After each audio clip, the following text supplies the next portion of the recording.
নীরব কাপড় ঢেকে দিয়ে হুট করে শুয়ে থেকে উঠল। রুবিও শোয়া থেকে উঠে বলল, কি হয়েছে, উঠে গেলে কেন?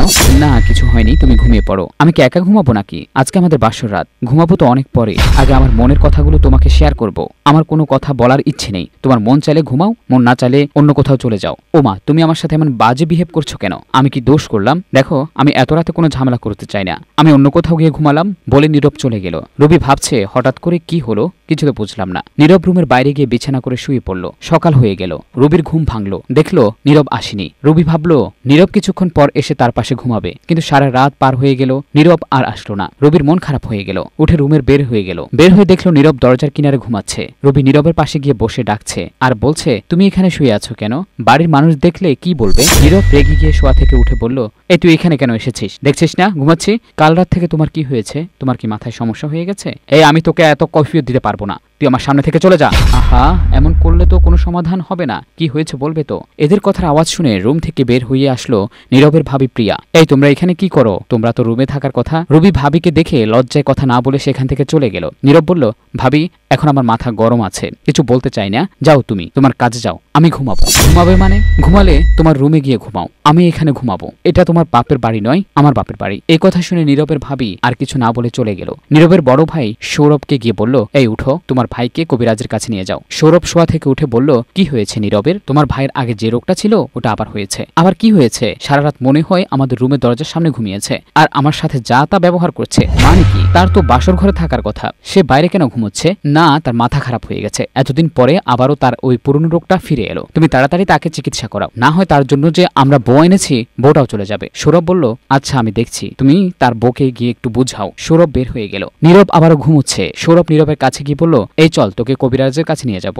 নীরব আবারও রেগে গিয়ে শোয়া থেকে উঠে বলল, এই তোরা কি আমাকে পাগল পেয়েছিস নাকি? আমি কবিরাজের কাছে কেন যাব? তোর কথা শুনেই তো মনে হচ্ছে তুই পাগল হয়ে গেছিস। তুই আমার সাথে তুই তো কারে করার কথা বলছিস কেন? তো কি করবো? তোদের পায়ে ধরে সালাম করবো নাকি? সালাম করতে হবে না, চল তুই আমার সাথে। আমি কোথাও যাব না, এখানে ঘুমাবো। তোর সমস্যা হলে তুই যা কবিরাজের কাছে, আমি যাব না। তুই যাবি বলে নীরবকে জোর করে নিয়ে গেল। রবি মন খারাপ করে বসে আছে আর ভাবছে কি হলো আমার স্বামীর? সে বাসরাত থেকে কেন তার সাথে এমন ব্যবহার করছে? প্রিয়া গিয়ে বলল, রবি আমি বুঝেছি কেন তোমার মন খারাপ। আচ্ছা কাল রাতে কি তোমাদের মধ্যে ঝগড়া হয়েছিল? না ভাবি, কোনো ঝগড়া হয়নি। হঠাৎ করে আপনার দেবর আমার সাথে রাগ করে উঠে চলে গেল। প্রিয়া বলল, বোন তুমি মন খারাপ করিও না, ঠিক হয়ে যাবে। আচ্ছা ভাবি, আপনার দেবরের মাথায় কি কোনো সমস্যা আছে? না মানে ওর মাথায় একসময় একটু সমস্যা ছিল, চিকিৎসা করার পর ভালো হয়ে গিয়েছিল। তার মানে আমি পাগলের সাথে বিয়ে বসেছি?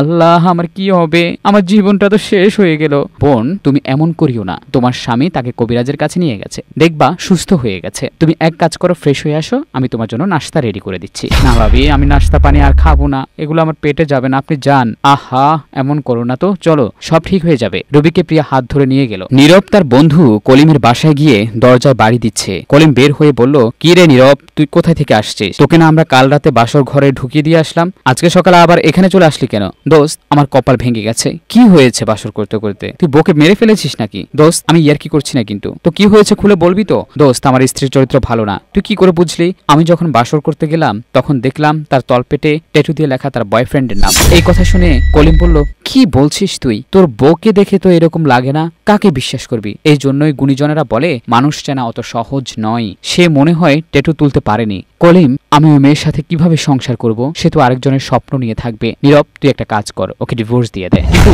আমি অত টাকা কোথায় পাবো? তার কাবিনের টাকা দিতে হবে 5 লাখ টাকা। আর অত টেনশন করিস কেন, আমি আছি না, টাকা আমি দেব। তুই এখন উকিলের কাছে গিয়ে তাকে ডিভোর্স দেওয়ার ব্যবস্থা কর। ঠিক আছে তাহলে আমি এখনই যাচ্ছি, বলে নীরব চলে গেল। সৌরভ বাড়িতে গিয়ে ক্লান্ত হয়ে সোফাতে বসে পড়ল। বউ বলল, কি হয়েছে তোমার? নীরব বলল, আরে ওই হারামজাদা আমাকে ধাক্কা দিয়ে ফেলে চলে গেছে। চলে গেছে মানে? এটা কেমন কথা? তুমি তাকে কবিরাজের কাছে নিয়ে যাওনি? নেয়ার পথে তো এই ঘটনা ঘটেছে। এখন সে কোথায় যাবে, কি করবে আল্লাহ জানে। সে যদি আগের মতো পাগল হয়ে রাস্তা রাস্তায় ঘুরে তখন কি হবে? এই তুমি একটা কাজ করো, থানায় গিয়ে একটা নিখোঁজ ডায়েরি করে আসো, তাকে যেন পুলিশ খুঁজে বের করে। ঠিক বলেছ। এমন সময় সেখানে রুবি গিয়ে বলল, ভাবি আপনারা আমার বাবাকে খবর দেন, আমি চলে যাব। বোন তুমি এমন করছো কেন? একটু ধৈর্য ধরো। ভাবি আপনারা কেন আমার সাথে এত বড় প্রতারণা করেছেন? আমার জীবনটা কেন নষ্ট করে দিচ্ছেন? আপনার ভাই একজন মানসিক রোগী, তার জন্য কেন আমাকে নিয়ে আসলেন? সৌরভ বলল, বোন, আমার ভাই তো সম্পূর্ণ সুস্থ ছিল, হঠাৎ করে কেন আবার তার মাথায় সমস্যা হয়ে গেল বুঝলাম না। আমার ভাইয়ের যদি বিয়ের আগে মানসিক সমস্যা থাকতো তাহলে আমরা তাকে বিয়ে করাতাম না। আমার কপালে যা ছিল তা হয়ে গেছে, এখন আপনারা আমার বাবাকে ডেকে দেন, আমাকে বাবার কাছে পাঠিয়ে দেন। আচ্ছা, একটু রিল্যাক্স হও, আমাদেরকে 1 সপ্তাহ সময় দাও। এর মধ্যে যদি আমার ভাই সুস্থ না হয়, যা করার আমরা করব, তোমার কিছু বলতে হবে না। এই তুমি রুবিকে নিয়ে ভেতরে যাও, আমি থানায় গেলাম বলে সৌরভ সেখান থেকে চলে গেল। প্রিয়া রুবিকে নিয়ে ভেতরে গেল। সৌরভ দরজা থেকে বের হতে দেখলো নীরব একটা কাগজ নিয়ে বাসায় ঢুকছে। কিরে, তুই কোথায় গিয়েছিলি? আমার কাছে আমি গিয়েছিলাম, তোমরা আমার জীবনটাই নষ্ট করে দিয়েছো। আমি কি বলেছিলাম তোকে পাগল হয়ে যেতে? হ্যাঁ, তোমরা আমাকে পাগল বানিয়ে দিয়েছো। প্রিয়া আর রুবি সেখানে গেল। প্রিয়া বলল, নীরব, কোথায় গিয়েছিলে তুমি? আমি এই নষ্টা মেয়েকে ডিভোর্স দিতে গিয়েছিলাম। এই তুই এই ডিভোর্স পেপারে সাইন করে দে।